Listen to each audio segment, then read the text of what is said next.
Lore Together is proud to be part of the Boss Rush Games Network. Feel free to find out more at bossrushgames.com/network.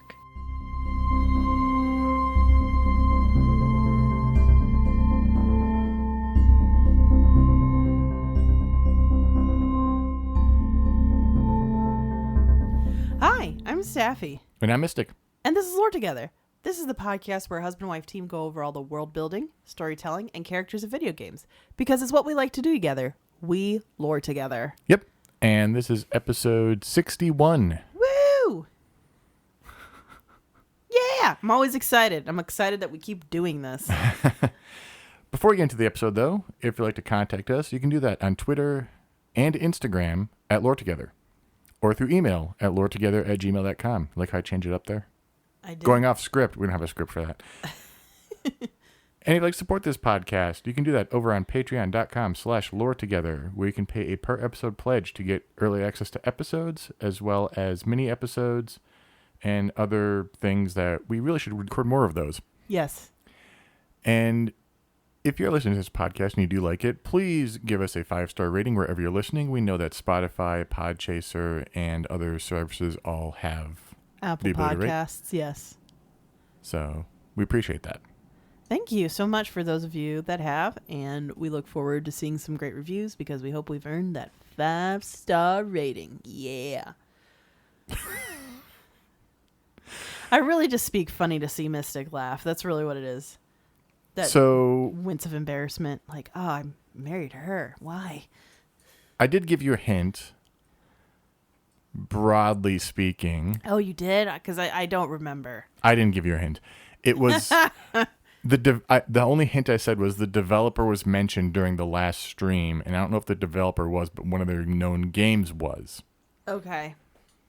So I'm just going to go into it. We are going to cover Remember Me, Oh. which is a 2013 game by Paris-based developer Don't Nod Entertainment, better known now for Life is Strange and Tell Me Why. Oh. Okay. I thought it was of that ilk. Yeah. This game is definitely not like those. Okay. There's definitely some gameplay quirks that aren't good. Uh-oh. So, like, this is their first trying out a lot of their story-focused This is their mechanics. first game as a team together, and also had troubled development. Originally was being published by Sony. They dropped it due to funding cuts. Then Capcom picked up the title. And okay. So there's room for a sequel. Spoiler, it's unlikely to happen. Apparently there's just no interest from Capcom. Capcom, why? But it does have a pretty fascinating world and interesting mechanics, although I wouldn't call most of the gameplay interesting. It's like the world has interesting mechanics.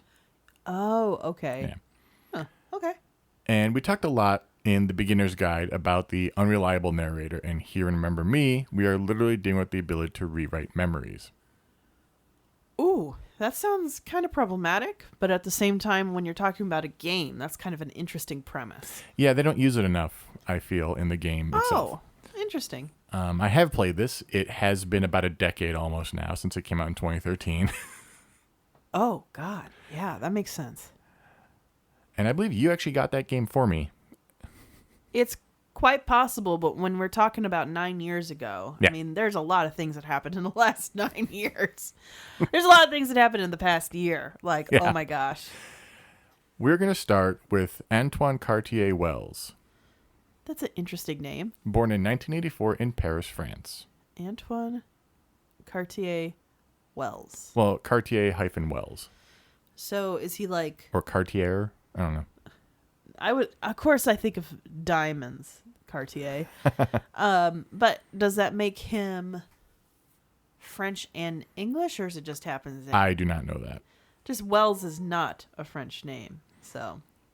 Pretty typical childhood. He's an avid chess player. Okay. Good in school. Sometime before 2013, so when he's around 29, Yeah. he creates the company Memorize, hoping to work on his dream of backing up memories or sharing memories on a digital platform. Scary. That's scary. And then in 2013, he is awarded a scholarship and moves to San Francisco. Okay. There in his apartment, he begins sketching Sen-Tu-En, which is Okay. basically like a cap on the scalp, and it can like read brainwaves and memory and stuff. Okay. He also meets a woman named Molly, and they both fall in love. There's always a woman. Now, weirdly, his work begins to involve her to a great degree. He literally records down everything she does, no matter how mundane. That's infatuation to the umpteenth degree. And she essentially becomes his first test subject. Of like recording and memory. Of trying to just understand how to even start this project. Okay. Well, yeah. I mean, as creators, we've done this a lot where even before we shared a podcast together, we drag each other into each other's work and like, floating ideas, and we still do that from time to time. Yeah. A year into the relationship, Molly took Antoine to a lecture to meet his hero, Bruce Sterling, the creator of Spimes. Now, first of all, Bruce Sterling sounds like this is a real person.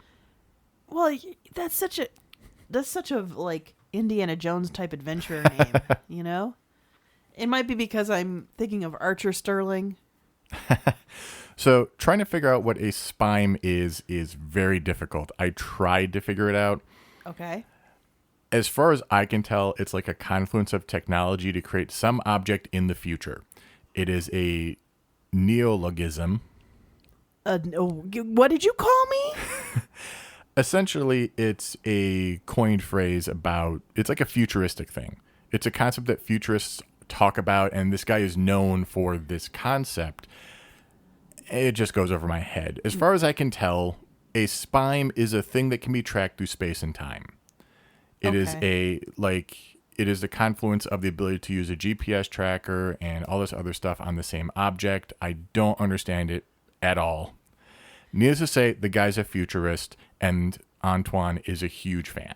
So, is the spime something you should be able to track not only where its location is currently, but also where its location will be and where its location was? Like I could not tell you. Okay. And this is part of neologism? Neologism is... Neologism, excuse me. is literally a linguist term about like new language. It's basically like a term that has people agreeing on what it means, but it's not widely enough used yet. Okay. Yeah. That part was easy to figure out. What it was... Spimes? Okay. Now I have to look into this and Yeah. see what spimes are. So Antoine gushed over Sterling's collaboration with sci-fi author William Gibson. Oh, yeah. The guy who wrote Neuromancer. Yes, and their work together on the Difference Engine. P.S. William Gibson, great author. Yes. Read him. You know, he's the reason why the movie Johnny Mnemonic existed, because that was a short story before. It's super good. Super good. Now, interestingly, the Wikipedia link for the Difference Engine leads to on either Gibson or Sterling's page, I don't remember, or on the wiki for the game, I can't remember which one it was anymore, but leads to the wrong Difference Engine. It leads to the one that was done by Charles Babbage in the 1820s. Oh, weird. Which was like one of the first computers. Yeah. And the novel, The Difference Engine by Sterling and Gibson, is about Babbage's machine leading to a steampunk revolution. It's kind of like the birth of steampunk. Interesting. So Antoine's all about these people. Right. Yeah. This is about... So he's all about... Revolutionary ideologies. Yeah, revolutionary ideas. But there's so far there's a lot of talk about what tech can do. Yes. But there isn't a lot of tech. Now this is of course how I think, but there's not a lot of conversation about if tech should do that and if humans are ready for it.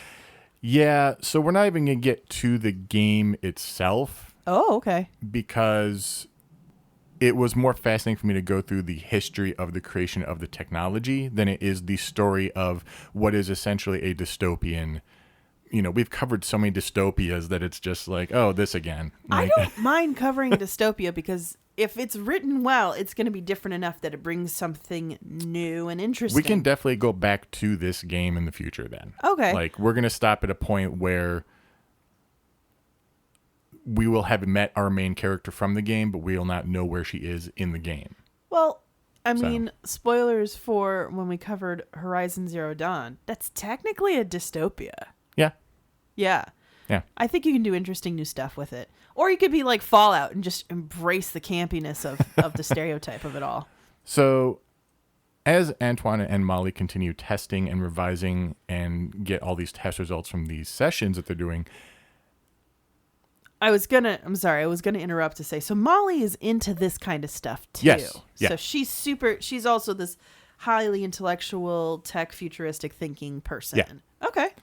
But Antoine is disappointed at the machine's inability during all this testing that all he can pick up on is simple emotional responses like happy and sad, which already feels revolutionary to me. I mean, not revolutionary. You can tell that now, like what someone's emotional state is based off of brainwaves, but to distill it down and make it like easily readable by a person that's not trained in it. Like I'm sure it's just like an emoticon popping up or something.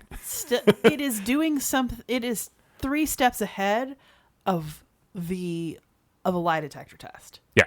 Because a lie detector test, in case you didn't know, doesn't detect lies. No. It detects responses that people have theorized can be based around lying. What Antoine has done is actually coalesced and figured out people are actually happy and actually sad. Right. And I think that's still pretty friggin' brilliant. And he's going to be more than I could do. But of course, a lot of people like us, another again, relating to creators, we're hard on ourselves with our work. And I'm not surprised that this character is as well. So sometime during 2015, he created an application that could pick up on an individual's brainwaves. Ooh. Using color-coded languages. The application will be able to pick up on the subject's emotional state and whether or not they were hungry. That's a good one, too. Yeah. Following trips to Kenya, Mombasa, and Rio to test technology on different populations. Oh, so he's trying to make sure it's not Western-centric. Well, it's not only that. It's literally like, let's make sure we get as many different... Well, okay, it is kind of that, but I think it's also test subjects are a lot easier to find in poor countries. Well, yes, $50 for testing something for 2 hours or 4 hours is going to get you. It's going to go a lot farther in different Or if areas. we're going to go back to Portal, Cave Johnson paid $60 to the homeless people he was testing. Oh my gosh! And another $60 if they let you tear you apart and put some science stuff in you. But this doesn't sound like it's anything that's actually going to be emotionally traumatizing to these people, unless I don't understand the cultures he's going to, which is possible. And in addition, it is actually embracing different backgrounds, different mindsets. So we're not assuming that everybody's brain is like a bunch of college students in the middle of the Midwest. Yeah. So after all these trips, Antoine has gathered enough influence and finance for this sensation engine, as they're calling it. Oh. However, in 2018, an attack in Rio on a hotel where Molly was staying left her completely paralyzed, unable to move or speak. Oh, no. And Antoine made advancements on the sensation engine that allowed him to communicate with her. They even played chess together, although it took some time. Each of her moves would register the day later. So it's like it's not fast enough, but it can do it. But when you think about how much processing power is in the human brain, right? The fact that he got it to read it correctly in a day. I mean, that's like also, within not he didn't complete it in a day, but it can read it. Oh, I see. Oh, yeah. Yeah, that like within a day, it just takes all that data that a brain just spits out and is able to figure out what she was trying to do. Yeah, that's pretty impressive. Like, I don't think people understand how revolutionary that would be to have in the real world. Right. There are people that are in the same state that Molly's in that would kill to have any kind of communication device, even if is essentially like writing a letter. They're going to get it later. This is kind of interesting because I remember reading a story recently, and if I can find it, I'll put the link in the description. Mm-hmm. But there was a guy who woke up from either he was paralyzed or he woke up. No, he was paralyzed. Yeah, and he couldn't speak, and they finally figured out a way to have him communicate. And the first thing he asked for was a beer. So. Oh yeah. I could see that. Yeah. Antoine keeps trying to make the system more sensitive and quicker, and eventually he does get like short messages, but yeah, it's rough. I mean, she's bedridden and everything, and eventually Molly communicates to him that she wants to die. Yeah. A request that he does eventually oblige. That's very respectful of him, and yeah, that's really sad. Yeah. Oh, The my last gosh. message from Molly to him was, "Remember me." Hey, we did the thing where the title's in the game. Oh my gosh. Ah. No, that's I can understand that. Especially cuz like she was young and Yeah. you know, it's not like she was able to cultivate kind of family or legacy that she would like to. So she's really got to depend on Antoine Yeah. for that. Between 2020 and 2040, Antoine makes a breakthrough with the Sensation engine. He relocates from San Francisco to Hyderabad, India. Huh. Yeah. I don't know this area at all. Yeah. The application Antoine created for the Sensation engine is mass-produced and sold, and his company Memrise is now a major corporation. Thrives financially thanks to agreements with a bunch of small and major companies. Literally, I think they put it into sunglasses and stuff. Like, Oh, it's okay. So it's essentially like Google Glass. yeah. Okay. I don't know how if I feel about somebody looking through glasses and knowing I'm hungry though. I don't think it's reading your emotion. I think it's just kind of keeping tabs on yourself. I think. I don't know. I don't know. Okay, because capitalism is a horror show. I can immediately think of like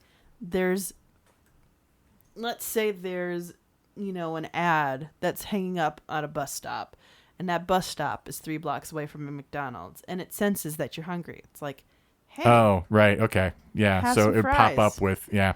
yeah, or it senses that you're happy, and it's like, why don't you celebrate with a Happy Meal, which doesn't mean much, or like, why don't you celebrate with a nice Coke? Yeah. The The populace of India, with all of this going on, basically starts to believe the Sensation engine is pretty evil and is a machine used to manipulate minds.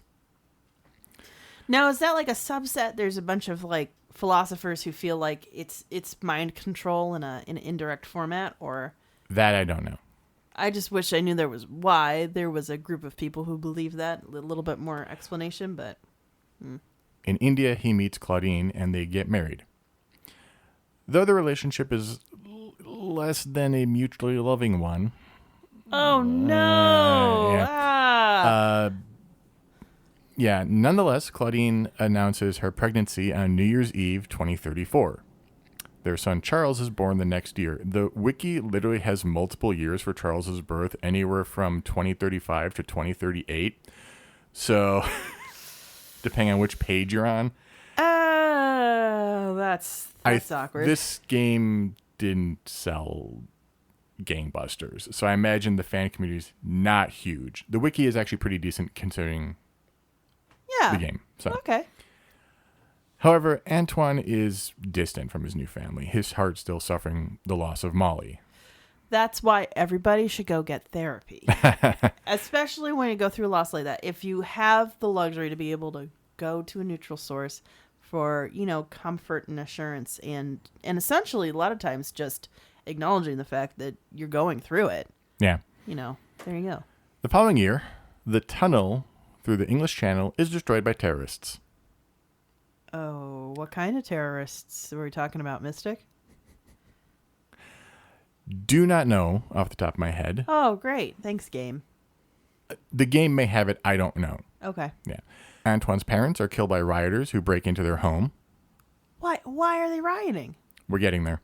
And Antoine blames himself for their deaths, believing his inability to work fast enough with the Sensen technology is the root of the problem. Basically, he thinks that if everyone can do memories and everyone can get perspectives and stuff, there will be no more strife and war because everyone will understand everything. But are we supposed to understand everything? Is that something that the human brain can handle? I don't know. I mean, there's a lot of evidence suggests that the human brain can't deal with being a billionaire. I'm going to leave that alone. But fair. We're going to diverge slightly here and talk about a world event that happens, which is why there's terrorists and rioting and stuff, the European Civil War. Oh, no. Oh, no. The thing the EU has been avoiding all of this time. Deep economic, energy, and climatic crises have weakened countries around the globe since the start of the 21st century, triggering protests across the European continent for 8 years. Here are some of the major events. Yeah. I may get some of these names wrong. Oh, if I know you do, I will call it out. But otherwise, at Lore Together, let us know what we mispronounced. December 2040, the last days of Chisinau. I don't even know what some of those characters are. There's umlauts and other stuff on it, so I don't know. It is Chisinau black metal last It's the name. Moldavian capital. So Oh no, that's a Moldavian cat. Okay, I'm so sorry, Moldavia. Yeah. I wish I did you better. after weeks of protests and clashes with the police, riots erupt throughout the capital. Fires and looting destroy the city, and the army is split into loyalist and rebel factions. This is the start of the European Civil War. Moldova? Huh. Interesting. March 18th, 2041. The Uprising of Berlin. Several dozen people are killed as angry Berliners marched on the Reichstag Palace, strongly opposing the decision to reform German legislation prohibiting the building of nuclear power stations. Okay. What I know by Berliner, you mean the people who live in the capital, but of course, because Right. I'm imagining now donuts taking over the castle. I apologize for all my pronunciations. I apologize for associating people with donuts. JFK did it first. The eco-terrorists in the Green War movement responded by planting a bomb in the Reichstag Palace. I'm sorry. What? All right, so Germany says no to nuclear power. Citizens are like, but we need power. No. How dare you? They are reforming the German legislation prohibiting the building of nuclear power stations. So they're trying to expand. Nuclear power stations. Okay. And the Green War movement, the eco-terrorists, are like, no. How dare you? So that's why they stormed the castle. Yeah. And there's also another terrorist attack. Yeah. Okay. March 2041, don't know which day. The European Black Spring. After Berlin, riots erupt in many large European cities. Hamburg, Dresden, Bilbao, Grenoble, and Prague, proclaiming themselves free of communes, and bands of deserters rallied around the insurgents. Basically, everyone's being split between all these different factions because, who agrees with which side of which battle, and yeah. Okay. Wow, that's awful. Yeah. May 2041, mass exodus. The Schengen space was abolished. No idea what that is, but I think it ties into the next sentence. The North European Community Alliance of Nordic Countries declared its neutrality and closed its borders. That would be what they do. That's very much in character with what they've done in histories before. Yeah. June to September 2041, the collapse. Looting by organized gangs spread across 2/3 of Europe. Militia groups formed in urban areas as the last governments lose control of their territories. So it's essentially this existential crisis of we can't maintain this life, and you need to do radical change, and the governments are trying to keep things the same by doing things that these eco-terrorists feel like are unnecessary. Yeah. Interesting. October 23rd, 2041. In response to a call from European leaders, the Russian Federation offered aid to the nations of Western Europe. It's a trap. 3 days later, commandos unleashed a seismic tremora bomb on the city of Vienna, destroying the city. Destroyed Vienna! Yeah. How dare they? We're going to take a personal note here, because I didn't know where this happened in all of this, but tensions between himself and Claudine come to a head finally, and the two agree to a divorce, ending their relationship.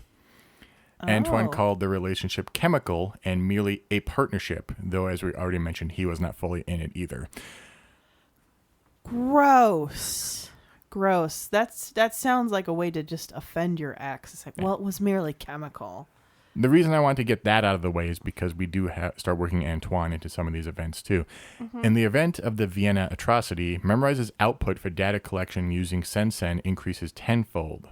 Oh. Those who subscribe to Memrise through tablets, televisions, or computers are distracted by current events. This is called the stay-at-home experiment done by Antoine and the French government.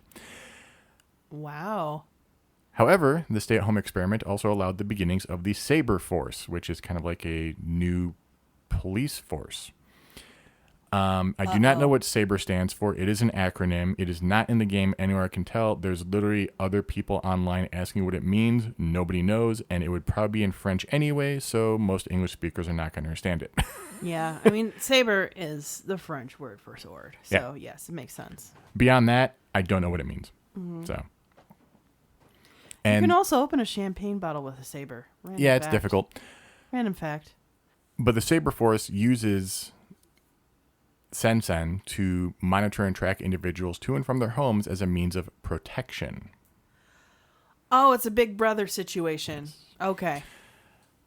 The company's activities, however, are seen as exploitative of the disaster in Europe.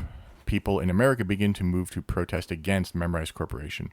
Wary from the constant state of destruction around him, Antoine wishes to erase and remix his own memories to forget all this pain he's experienced. He's kind of putting the whole Civil War on his shoulders that he wasn't fast enough with his technology. That's just so egocentric, though. I mean, it's not Ted Faro bad, but it's on that spectrum. It's on that end of the spectrum, though. The egocentrism of some of these people is just intense. I mean, just thinking about it today, there are billionaires today who got irritated with something, so they use their money to fix it for themselves. right. You know, and I think it's a sickness. I don't think the average human thinks everything is contingent on them unless they have an anxiety disorder, Which he might. which you might. But I mean, I think he believes so strongly in like humans being able to connect. Also, like part of Memrise is also social media, so they're also a social media company. So it's just all the confluences of all the bad. it's okay. So it's literally the memory version of the metaverse. Yeah, kind of. Oh, this is so gross now. By the way, don't forget to follow us on Instagram and on Twitter, where you'll see postings by us for our upcoming episodes and stuff. Nice plug. Just right in that electrified socket right there. We Sparking and live in burning. this dystopia just like everyone else. Sparking and burning as you plug it in there. Nice plug. There you go. 2042 to 2043, flu pandemic in southern Europe. Okay. Bilbao, a port in southern Spain, I didn't know where it was decimated by the epidemic during the winter of 2043. In September of 2044, aerial bombardment of Gibraltar by Spanish air forces.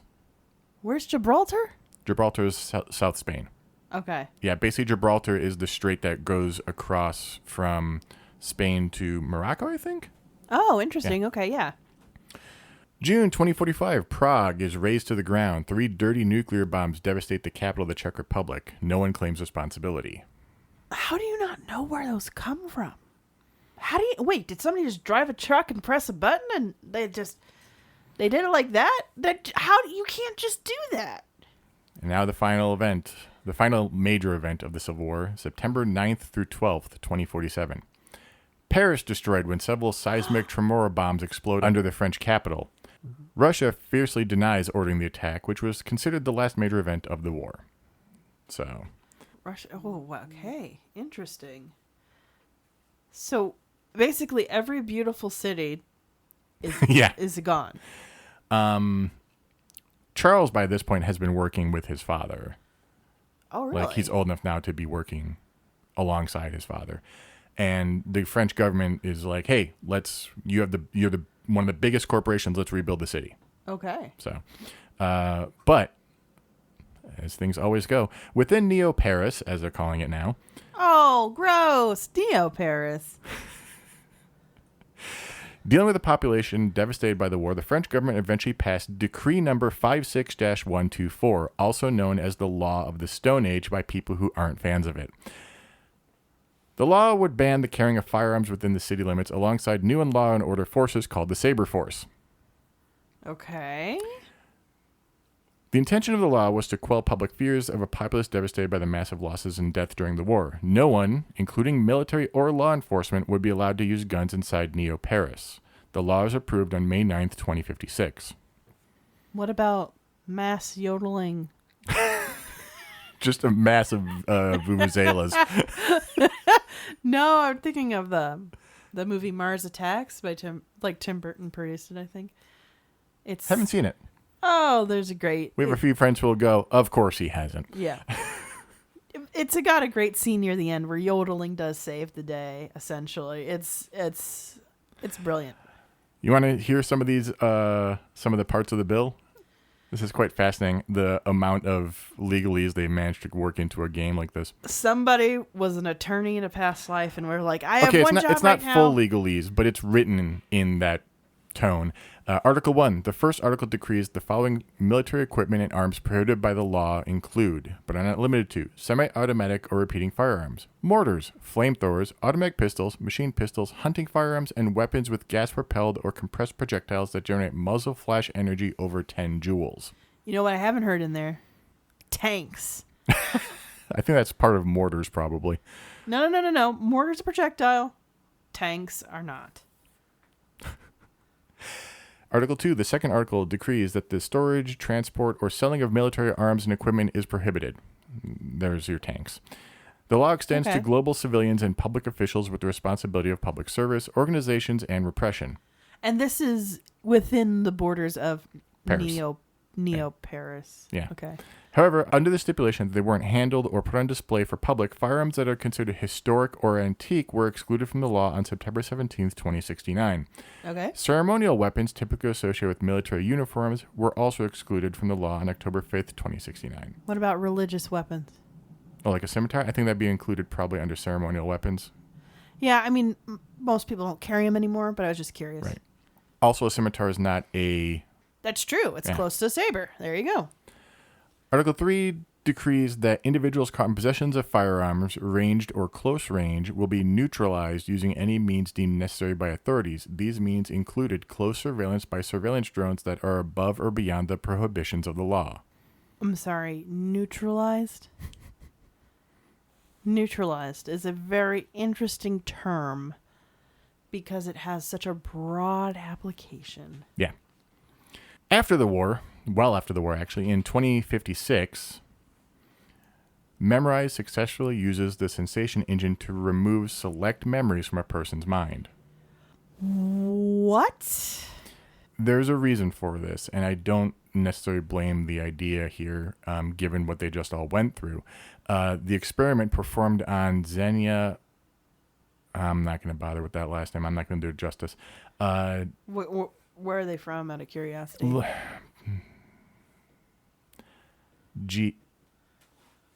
Geopolis? So that sounds Greek. Greek. It says rescued from the Balkan Peninsula. Okay, yeah. That makes Was sense. successful, and thus Antoine steered his resources toward using Sensen to remove hate and pain from the world. We'll touch on that in a second. Wait a second, what? For all intents and purposes, the person they used as a test subject was rescued from torture.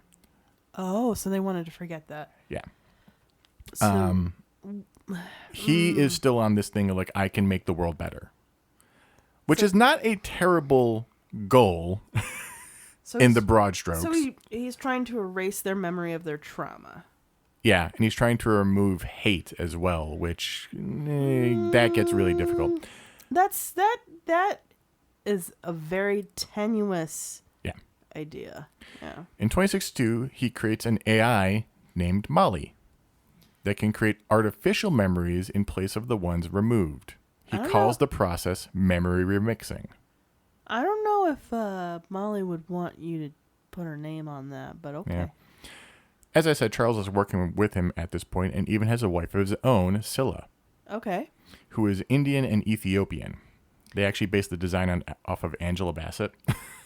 Oh, cool. Very cool. They have a daughter, Nilin, who is the main protagonist of Remember Me, Okay. though we barely will even cover here. She's born around 2059. Okay.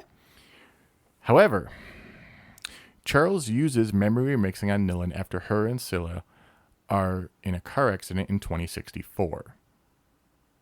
Okay. Nilin does not remember the crash at all, Okay. only what her father has told her. Uh-oh. This is Scylla not good. was not a fan of the process at all, partially because she blames Nilin for the crash. Essentially, Nilin is 5. It's her 5th birthday. There is a toy in the front seat she wants. She's reaching for it. Her mother's trying to stop her. Doesn't notice the light change. Oh, no. Yeah, so you can see where this goes. They get T-boned. Scylla's leg is completely wrecked. Yeah. They're both in the hospital. Nilin has like a cut on her, like it just has a few cuts and stuff, nothing major. Right. And basically, it's kind of like now she's not going to learn from this because she doesn't remember doing anything. Well, I mean, I think that's a fair point. Yeah. It's a hard lesson to learn at 5, and maybe it's not the ideal age to learn a lesson quite that extreme. In fact, no age is. Yeah. But I think that's an important character building moment.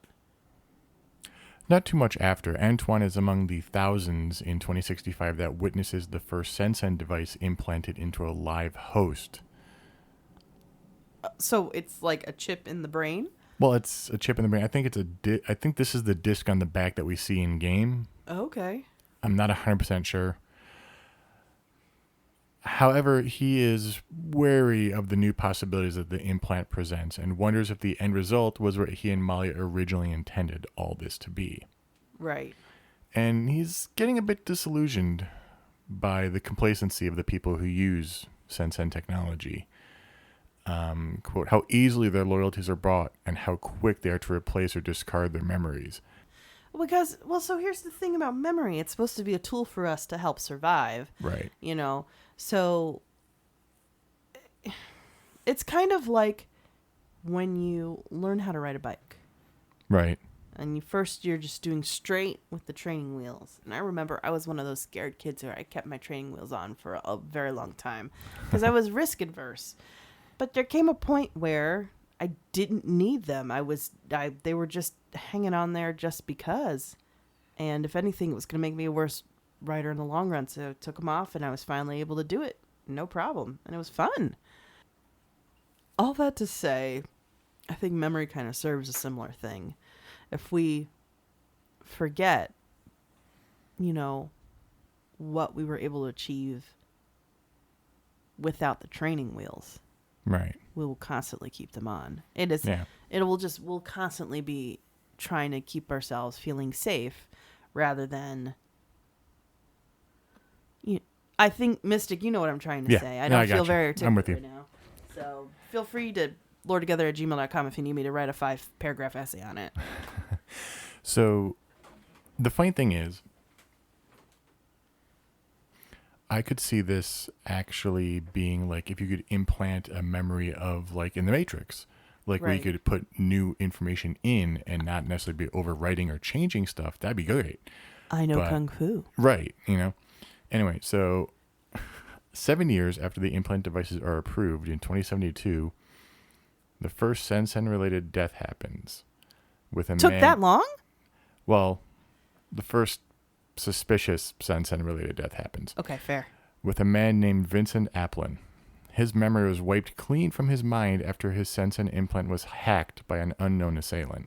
And that is the problem with being able to customize one's personal experience, is that who's doing the customizing. Right.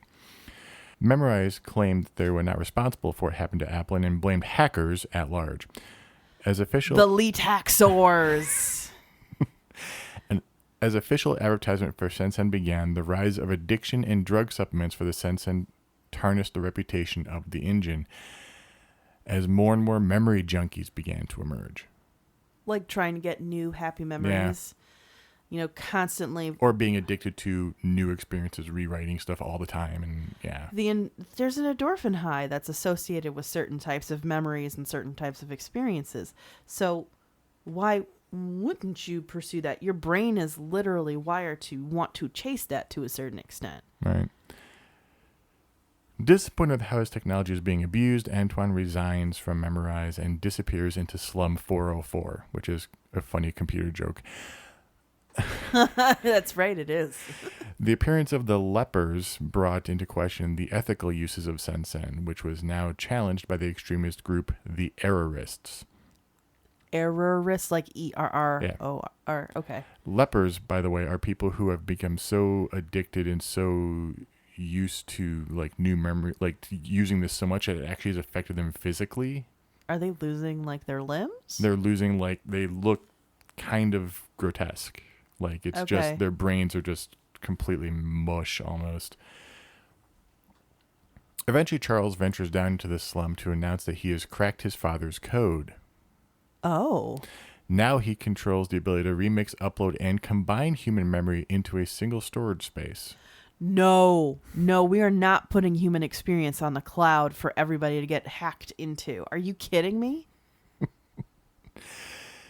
Charles offers his father a chance to be the first to be remixed with the new tech, but he declines. Of course he does. He's realized he's made horrible mistakes. Yeah. A year later, Antoine notices a dark-skinned young girl that reminds him of Molly. This is Nilin, grown up. Okay. Charles returns to the slums one last time and offers his aged father the chance to be remixed again. Huh. He does at this point kind of have a bit of remorse. Right. That he's never met, like, his granddaughter. You know, he lives in the slums. And by this point, Nilin has been part of... She's known what's a memory hunter. She works for Memorize, and she also works for... Well, I don't know if she works for Memorize. I may be wrong about that. But she was an errorist, even. She has the ability to remix memories, like, on her own. Like... Wow. Yeah. So... he relents, and Charles does this procedure, and the last thing is Antoine's memories moving in reverse before his vision is completely blinded white. Wow. He probably didn't survive the attempt. Wow. Oh my God. So that is the backdrop to Remember Me. We're not even going to cover the events of Remember Me. So Nilin is our main character. Yes. And she is... And you do like, you meet her mother in the game. All right. Like, yeah. So there's obviously a lot of family ties. There's a lot of dystopian threads to it. The combo system's a little weird. Right. There's no guns. Oh, okay. Well... yeah, there's swords, right? Well, it's not just swords. There's hand-to-hand combat. Right. Like, okay. Yeah. So we'll be playing that next stream. Okay. And we'll probably come back to this again if we want to cover the events of the game itself, as well as there's a comic that also covers some of the events that we didn't cover. So Ooh! It's a short comic. You know, that was kind of a tie-in thing that happened in the time. You know, I love a good video game comic. That's so awesome. Yeah. This is... So one thing I want to mention that came to mind as we were recording and taking care of little buddy in between recording. Yeah. This was quite an episode to record. But one thing that came to mind is, like, so for her Antoine, his first love was Molly. Mm-hmm. Now, for those of you who are in the know, you might recognize that Molly is the street name for pure ecstasy.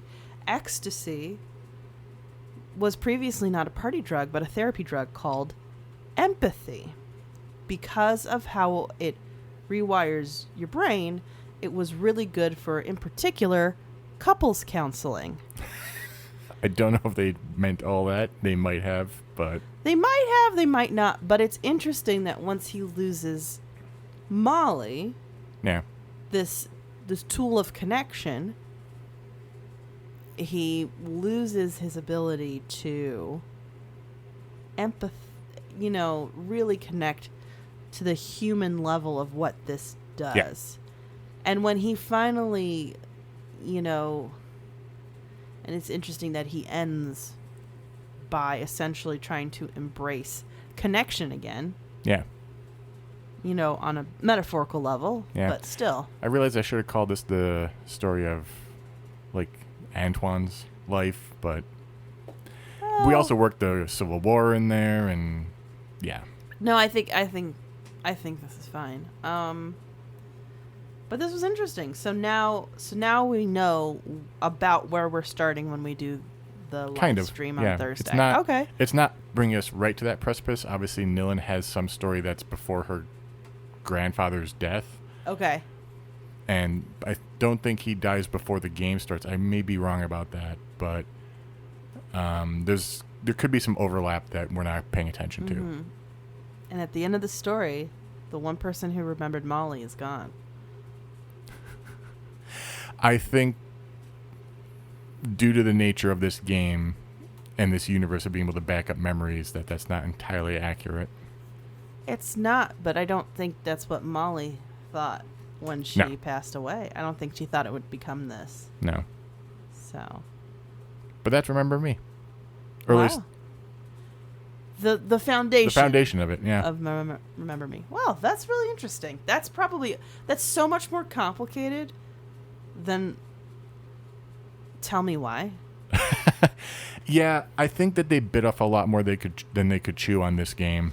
Life is Strange is pretty complicated. Yeah, so but here you have quite, like this one didn't really take off the same way those did. I think because of it needs a combat system, it needs in-depth, it needs the memory remixing, it needs the plot and everything to be there. The artwork for this game is great.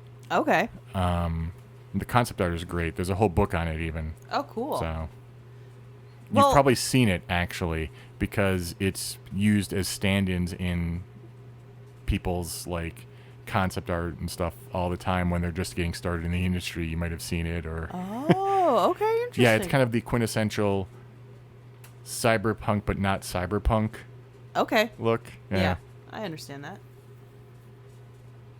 Cool. Well, this was great, and I hope you guys join us on the live stream on Thursday when we play that. And also keep in mind, every other Thursday, when we're not talking about the game we just did a podcast on, we're playing Skies of Arcadia with really bad voice acting. We're getting better. Or at least I'm trying to get better. There are still topics as heavy as what we dealt with in this episode.